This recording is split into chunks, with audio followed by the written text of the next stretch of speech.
আগেকার মানুষদের রান্নার কোনো তুলনাই ছিল না। কত কী না রান্না করে খেত। দিদা ঠাকুমার থেকেই শেখা এই রেসিপিটি। নমস্কার বন্ধুরা, অল টাইম রান্না চ্যানেলে আপনাদের স্বাগত জানাই। আজকের রেসিপিটি হলো ইলিশ মাছের মাথা দিয়ে কচু শাক। তো এটি কিভাবে করেছি চলুন সেটাই এখন দেখাই। প্রথমে নিয়েছি কচুর এই শাক, যেটিকে ভালো করে ছাল ছাড়িয়ে নিয়েছি। আর এগুলো কিন্তু এরকম ছোটো ছোটো করে কেটে নিয়েছি। এটি করতে যা যা লাগছে তা হলো পেঁয়াজ কুচি, একটা ইলিশ মাছের মাথা, দুটো শুকনো লঙ্কা আর নিয়েছি জিরে বাটা। এই সামান্য কয়েকটি উপকরণ দিয়েই কিন্তু রান্নাটি করব। প্রথমে কচু শাকটিকে ভালো করে কিন্তু ভাপিয়ে নিতে হবে। সামান্য একটু লবণও দিয়ে দিলাম আর দিয়ে দিলাম অল্প একটু জল।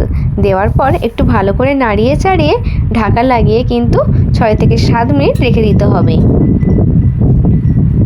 ঢাকা খুলে দেখছি প্রায় কিন্তু অনেকটাই সিদ্ধ হয়ে গেছে। হালকা করে একটু নাড়িয়ে চাড়িয়ে জল ঝরিয়ে একটি পাত্রে রেখে দিতে হবে। কড়াইতে দিয়ে দিলাম সাদা তেল। দেওয়ার পর একটু তেলটা গরম হয়ে গেলেই ইলিশ মাছের মাথাটা দিয়ে দিলাম। দেওয়ার পর এটিকে ভালো করে একটু ভেজে নিতে হবে। দেখুন অনেকটাই কিন্তু ভাজা হয়ে গেছে। এবার আমি খুন্তি দিয়ে এরকম টুকরো টুকরো করে এটিকে ভেঙে দিয়েছি। দিয়ে দিলাম দুটো শুকনো লঙ্কা, একটু লাল লাল করে ভেজে নেব। ইলিশ মাছের মাথাগুলোকে একটু সরিয়ে নিয়ে ভালো করে লঙ্কাগুলোকে ভেজে নিয়েছি। এর মধ্যে দিয়ে দিলাম 5 ফোড়ন। 5 ফোড়নটা একটু লাল লাল হয়ে গেলেই দিয়ে দিচ্ছি পেঁয়াজ কুচি। সবগুলোকেই কিন্তু একসঙ্গে একটু ভালো করে ভেজে নেব। তারপরে দিয়ে দিলাম এই কচু শাক। দেওয়ার পর এটিকেও কিন্তু ভালো করে একটু নাড়িয়ে ছাড়িয়ে নিতে হবে। আপনারা কিন্তু অবশ্যই আগে কচু শাকটিকে একটু ভাপিয়ে নেবেন, তাহলে রান্না করবেন দেখবেন খেতে খুব ভালো লাগবে। এরপরে দিয়ে দিলাম 2 টেবিল চামচ মতো হলুদের গুঁড়ো। দেওয়ার পর ভালো করে একটু নাড়িয়ে চাড়িয়ে নিচ্ছি। তারপরে দিয়ে দিলাম এই 1 চামচ মতো লাল লঙ্কার বাটা। আমি এখানে লঙ্কা বাটা ইউজ করেছি, আপনারা চাইলে এখানে গুঁড়ো লঙ্কাও দিতে পারেন এবং কি কাঁচা লঙ্কাও দিতে পারেন।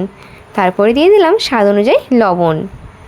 অল্প করেই লবণটা দিয়েছি, যেহেতু ভাপানোর সময় একটু লবণ দিয়েছিলাম তাই স্বাদ অনুযায়ী কিন্তু লবণটা দিলাম।